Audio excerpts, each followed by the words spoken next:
Welcome to another episode of Behind the Scenes, a weekly program unveiling the biggest political developments in Horn of Africa and East Africa politics. I'm Sultan Mohammed, your host and co-producer here on Humanitarian Media alongside Suleiman Hashi.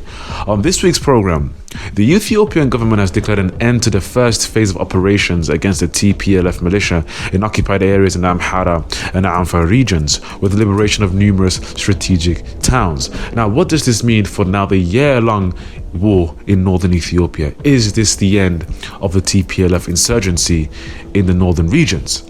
Also on the program, Prime Minister Abiy Ahmed talks with regional leaders in Africa and proposes the idea of a permanent seat for Africa at the United Nations Security Council. Now, can the African continent establish itself on the world stage as it deserves to be? Now, these are the topics on the program this evening.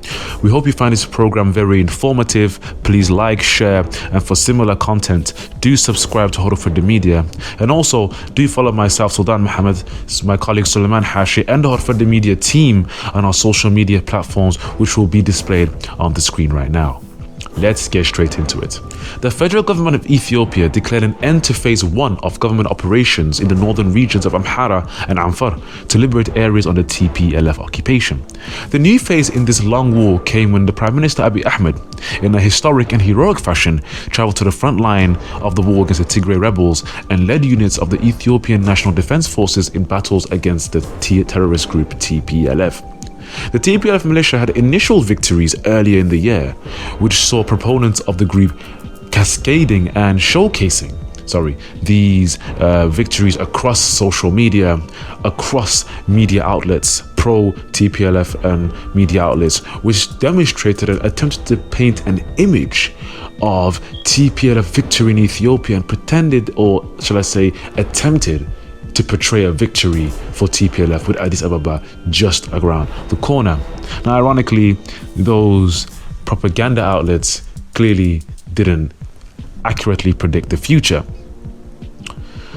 This came as the group initially utilized a government ceasefire to sneakily attack neighboring regions. It was June 29th, 2021, that the government in Addis Ababa declared a ceasefire for humanitarian reasons, as over 2 million civilians were displaced as a direct result of the conflict, which was ongoing since November.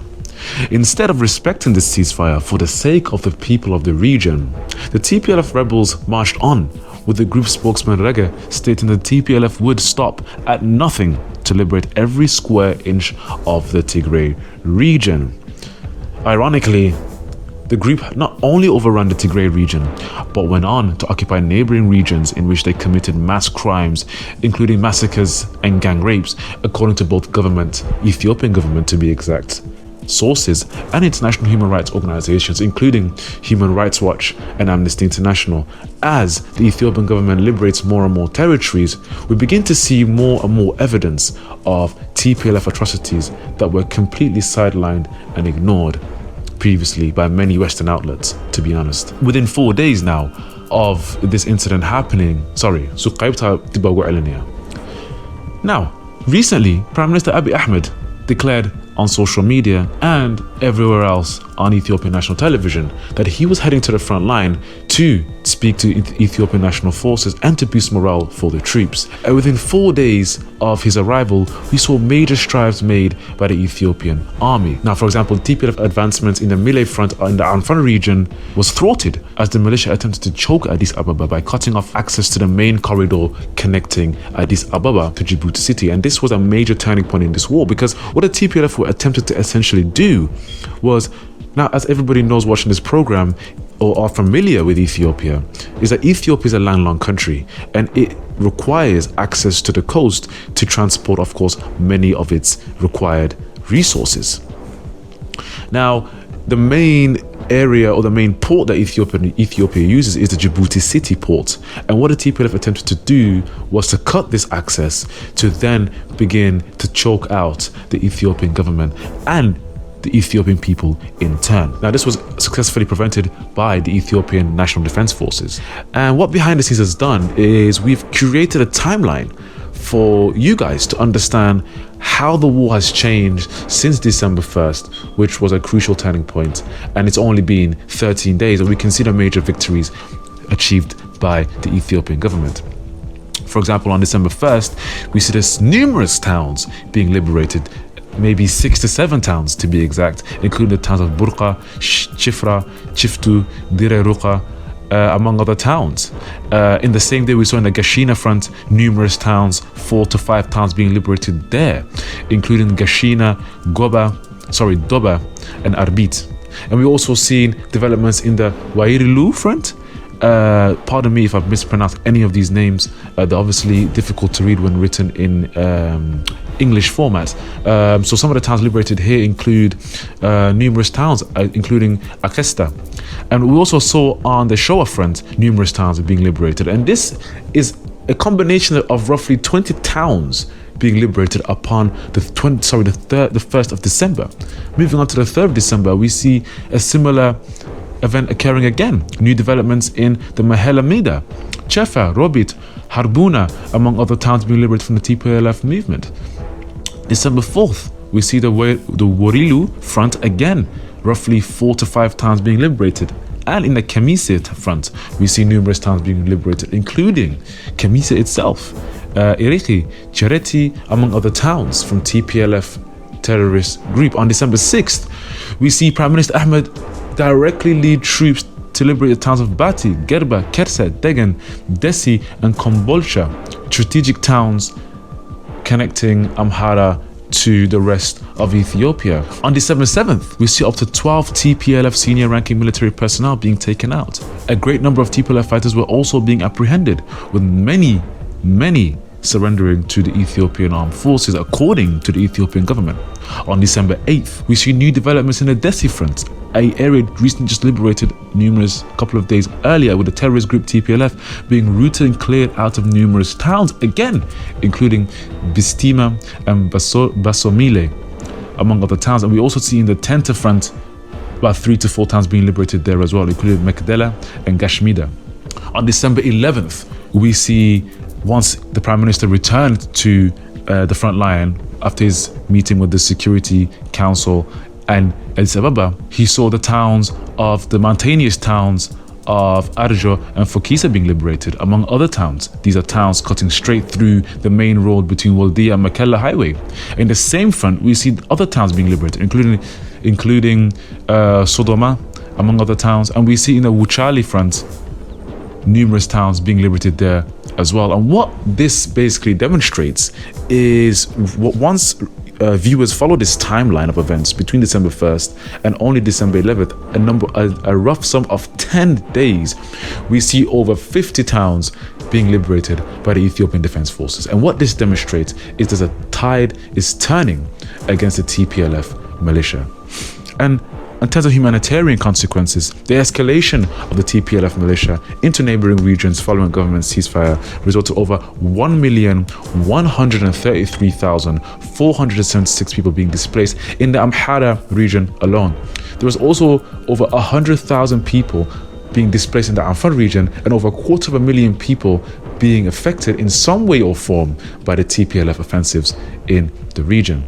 Now, in a recent press conference in Addis Ababa, Ethiopian government spokesperson explained that the Ethiopian government was currently conducting further investigations following allegations of mass rape and murder by TPLF militants in the region, as they inflicted a brutal occupation on the residents of Amhara and the Afar regions. In fact, a scathing report by Human Rights Watch released earlier this month accused the group of mass execution of dozens of civilians in the towns they control in the Amhara region between August 31st and September 9th, 2020. Similarly, Amnesty International released a report in the same period accusing the TPLF of similar crimes. What is evident from all of this is that the TPLF militants are on the back foot. They've lost substantial ground on all fronts and are being pushed further and further away from their intended target, the capital of Ethiopia, Addis Ababa. What many fail to understand is what is TPLF's objectives in this now never-ending conflict. It is clear that the group will not successfully reach the capital or be able to unite a country strongly against the TPLF brutal regime which controlled Ethiopia between 1991 and 2018, a period of turbulent instability. For many, the realities of mass executions, disappearances, democratic suppression, ethnic violence inflicted upon many ethnic groups across Ethiopia and the wider Horn of Africa region has led irreversible damage, and the brutal atrocities committed by the TPLF regime at that time and currently being committed in this war demonstrate just that. The fact of the matter is, irrespective of Western support or any kind of continued disinformation in the secretive war that's going on in Ethiopia, the Ethiopian government was and is democratically elected with an overwhelming majority, and the people of Ethiopia seem to support this current government in their masses. We've seen protests across the world in the #NoMore movement, whether that's in London, Washington, whether that's in Addis Ababa itself. We've seen it all over the world. We've seen the Horn of Africa unite, and Africa as a whole now unite in this banner. Therefore, if the TPLF cannot reclaim Addis Ababa, as we can see both politically and militarily, or unite Ethiopian people, what is their objective as the war turns a new page? It is unclear for now, but what is clear is that this war is not only destabilizing Ethiopia, but it is also affecting the wider region of the Horn. The TPLF continue to have influence in neighboring countries, including Somalia, and the possibility of ethnic violence and war spilling to Eritrea, which already has, and Djibouti, is highly possible with a big population of Amhar and Somalis in Djibouti itself.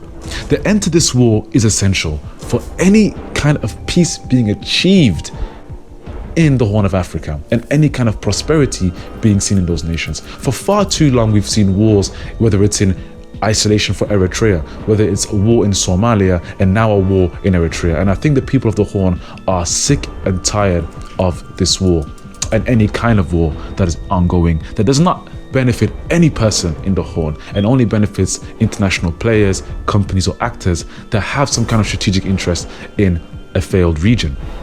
Now, the TPLF have claimed in recent news that they have recaptured the historic town of Lalibela. However, this has not been confirmed by the Ethiopian government. Phase 2 of the war is expected to begin soon as the ENDF prepares for new offensives to liberate and recapture more territory. There have also been reports of low-key discussions between Addis Ababa and the TPLF rebels. However, the likelihood of a ceasefire is limited. Now, why do we think this? Well, A, the TPLF doesn't have significant power over the current government in Addis Ababa, and what they want is not just to be not recognized as a terrorist group anymore, but to have a more significant role in the government in the capital.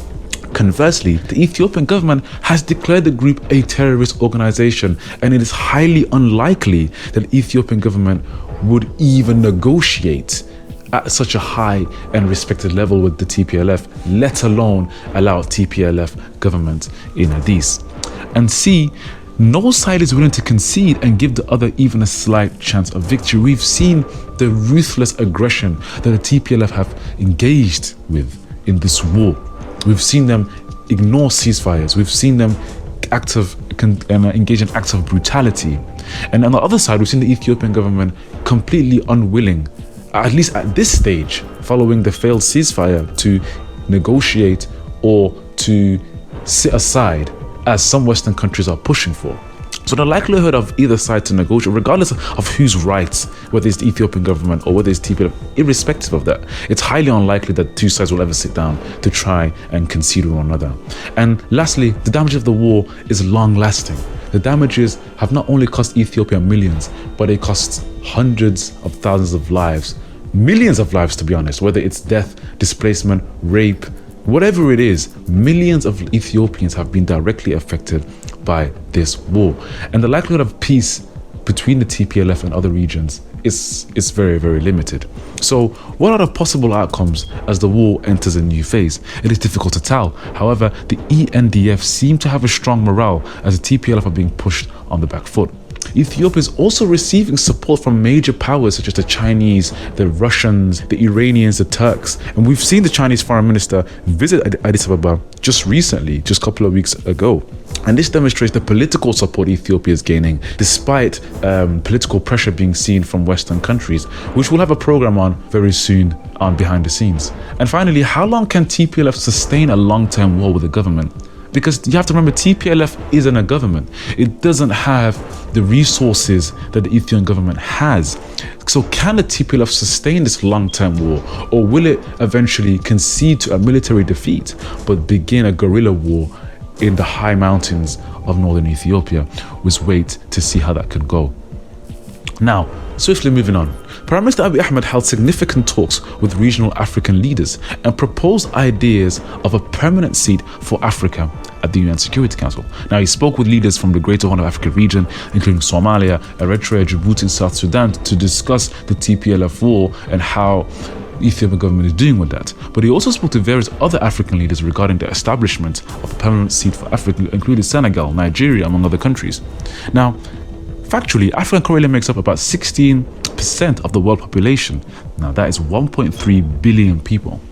The UN Security Council has 5 permanent members, representing the major continents of the world, excluding Africa. Now, we know those 5 members don't, in practicality, represent the regions of the world, because of course they only represent their own interests. But they are representatives in some way or form of regions of the world. So China, is Asia. We see Europe being fairly represented by France and Britain. And we also see Russia on the other side. We see the US. And these are all countries that represent those continents. Now, conversely, this is an interesting fact that many of the viewers need to understand. Now, we all know UN missions. Now, UN missions are established by the UN Security Council. And 25 in the history of the UN missions, 25 have been based in Africa, in comparison to just 9 in Asia and 8 in Europe. And currently, of the 12 active UN missions, 6, that's 50%, are based in Africa. Similarly, the ICJ has been accused on numerous occasions of only targeting African criminals and not chasing down other criminal leaders in Europe, for example, in Serbia, among other continents. Now, an important question arises from all of this. How can the African people be denied a say, not just in the affairs of Africa on the global stage, but also international affairs that could indirectly affect the African continent? The war in Tigray and the TPLF disinformation war has demonstrated a lot, with a no more movement across the globe, among other things, and a mass awakening of the young population of Africa. For nearly 400 years, Africa has been subjected to occupation, whether it's colonialism or neocolonialism in today's form. And it's time now, more than ever before, for Africans to grab this beacon of light, unite, and seek a role on the world stage that the continent has been denied for so long and deserves and yearns so much.